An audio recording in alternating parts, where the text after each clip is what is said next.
ano yun, parang natatakot siya. Ang parang na kanya kahapon, eh sabi ko nga, yung pangalan na related sa future, natakot siya. Baka yung future niya, nakakatakot. Parang hindi pa siya nagpapahula, may mga nagpapahula, talagang delikado ko. Si Jacob hindi pa nagpapahula, yung hula na. Anak, sama ng loob, mabubuhay sa sama ng loob, mamamatay sa sama ng loob. That's what I mean. But then again, sabi mga kulang na nakahapon ginagawa.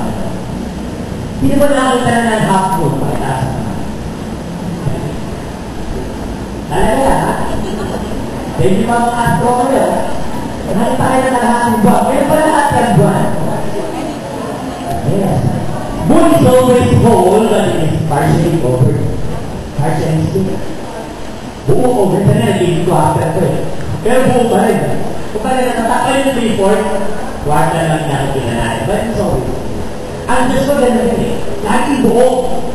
Kaya lang, may mga bagay sa buhay ko at sa buhay mo na nakakatakit sa kabuuan ng Diyos. Every time kaya hati lang na yung nakakita mo. Baka word lang yung nakakita mo. Instead of seeing God in His holistic view, you can only see partial. 50% of it is down God, 50% is past. Because you only see half. But an analysis of this prayer revealed that the name works wonder to Jabez and not as what was expected. Jabez, Bible said, cried unto God. He cried unto the Lord. Cry is different from simple and non-ritual prayers. The difference most of the time is not in posture, hindi sa pwesto, taas ng kamay, magkakabali, and everything. Dahil din tayo nagaya, di ba? Tayo mo, pag nag-express tayo sa prayer, di ba, as the Spirit leads, kung gusto ng Spirit, taas mo yung kamay mo, itaas mo. Kasi gusto niya eh.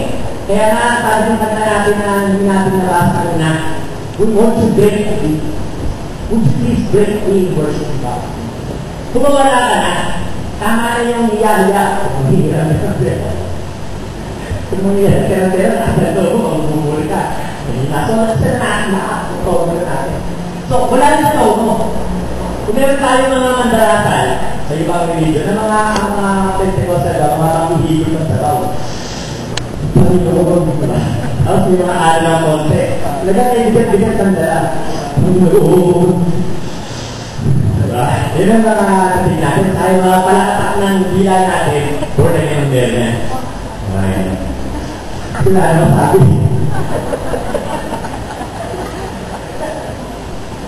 Yung sabi mo hallelujah, original din yan sa born again.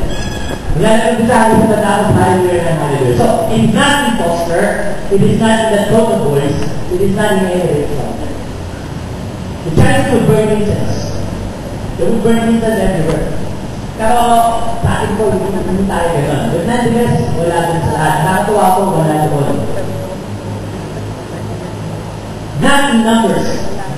Kaya po yung masabihan na mas maina, mas marami yung nananalangin. Ang headline po yun eh. Pero buklat, nalaglag ka na doon sa hindi maayos na tutukan. Maganda po marami nananalangin, but that is not an assurance that God will favor you because you are many who are praying for the same answer. That does not assure us we will get the answer.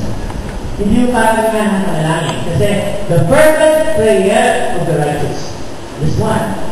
But there are 2 or 3 that gather. Dalawa o natulan. So, kung sali po kayo, okay lang naman kasi nakakasa kayo. Pero hindi rin natiyakan ang tuloy ng Diyos. Ano po ang visa ng marami pa ito? Ibig sabihin, mas at least, ako po, makikita ko, pag marunong mag-aral, yung panalangin ng mas marami ay medyo mas mabuti. Kung hindi lang mas malabas. Kaya, yung sa dadalawang mga nanalangin na siguro ulan, yung sa isang libo mga nanalangin na araw, dito na po ako sa side kasi mas marami ang makikinabang na hindi only benefit of praying in numbers. But that even then will not assure us of the answer. Yan, kailangan. Pero yung mga estimate, malaking bagay po yun. Malaking bagay yun.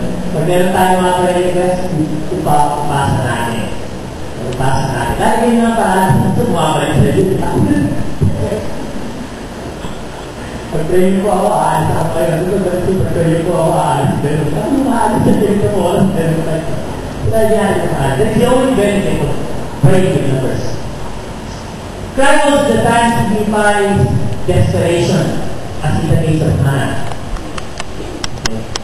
Hannah cried in desperation. There is no other result. God, you see, God closed her womb. And she did not even know that. Hindi alam ni Hannah na ang Diyos nagsara ng kanyang bata ay di siya humihingi. Parang ano kung siya ako nagsara niya? Diba? Parang on the one side, parang nalubuksan ako nagsara. But on the other side, kaya ang buksan niya kasi ako nagsara niya. Saan ka? Diba? Saan ka po lalagay? Doon sa hapon. Ang bubuksan ng Diyos siya, siya ang may gusto niya. Gusto niya maghihirap ako. Dalawa kami yung kontrayado sa inyong hiligsan. Ako natagal, ako naman yung kusahan. Hindi na ako magtatayos niyo. Pati pledge ko dami na tinagalan ng Diyos. So saan ka? One, hindi niya bubuksan ng Diyos siya na siya nagsara. Or, kayang buksan ng Diyos siya kasi siya kayang nagsara niya. When God closes the door, you open it. To God, Bible says, Jabez cried out to the God of Israel. He cried, that is the best response to the situation. You cry. Don't only pray, you cry.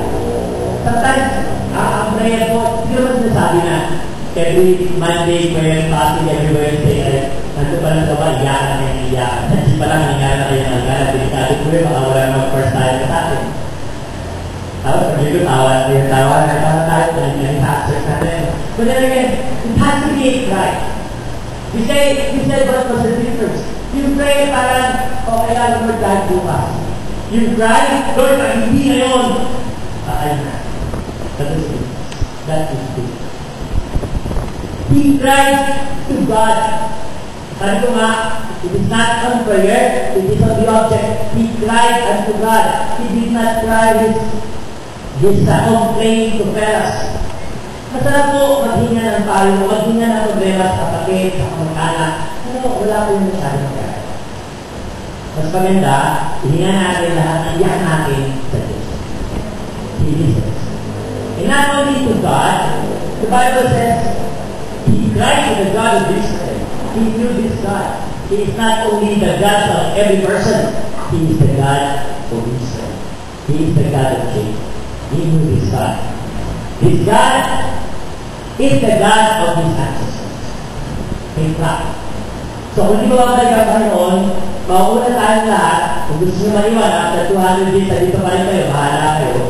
Pero ang payo ko, mauuna kayo, iwan na natin sa mga apo natin, sa apo ng mga apo natin, yung tamang Diyos na tawagan nila pag wala na tayo. Say amen that? Amen? Okay po ba yun? Sabihin sa anak mo, anak, ibigin mo sa magiging apo mo na pag wala na ako, hindi na ako mag-aabot kasi na problema at tatawagan na ang Diyos. Tamang pagtugon, pagtawag o panalangin, hindi pag-ahal o reklamo. Tamang direksyon sa Diyos, hindi sa tao o sa anumang santo. Tamang sandigan, relasyon, hindi alay o mabuting gawa. Huwag natin opera ng Diyos, huwag natin i-drive, babalik sa atin. Ito ang ating mamatayan, pag-alala natin ang lahat ng maaari natin hingin sa Panginoon, katulad ng Jabez. Jabez cried out the God of Israel, one, oh that you would bless me and embarrass my territory. One, buhay na pinagpapaalam ng Diyos. Life that is being blessed by God. Pagpapalang mula sa Panginoon. Oh that you would bless me indeed. I am a curse. My name is vain. My mother gave that to me. I owe my life to my mother. She gave me this name. My life is in pain. And so my name is pain, and so is my life. All that my blessings will come only from you. That when I am blessed, that you are also blessed. Jacob was crying, Lord, let my blessings come from you only. If it would come from any other, do not allow it.